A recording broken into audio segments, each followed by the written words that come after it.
With the early colonies, they were separatists or independents, or people who maintained the form of establishment but really wanted no part of it.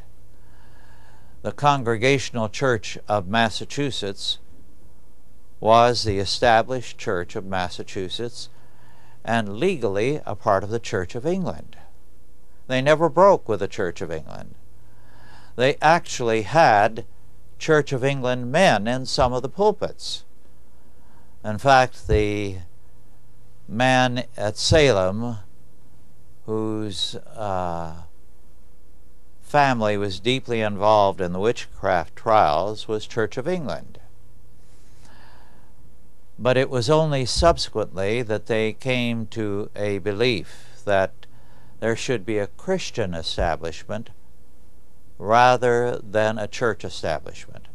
However, with the Constitution, it was believed that legally and on good grounds, the states, if they chose, could establish a church or several churches, or simply say Christianity is the established faith, but the United States could not impose it on the states and counties.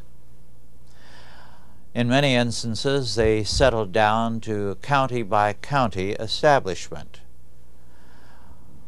Even in my lifetime, in at least much of the West with which I was familiar, you could go to a county in, say, Nebraska or Minnesota, Wisconsin, all those states, and everything would be controlled by a particular church, which was the dominant church in that area. It could be Catholic, it could be Lutheran, it could be Presbyterian, it could be Reformed, any number of things.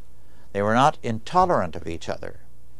I know in some places, when I spoke in the early and mid-40s, the priest or the nuns would ask me into the parochial school to talk about the work among Indians. Or the Lutheran pastor would have me into the public schools. He ran it. Some instances, the priests ran the public schools and the nuns taught. Nobody saw anything wrong with that. They were not intolerant one of another. It worked out beautifully on the local level. But we shattered all of that because of Madeline Murray and her lawsuit.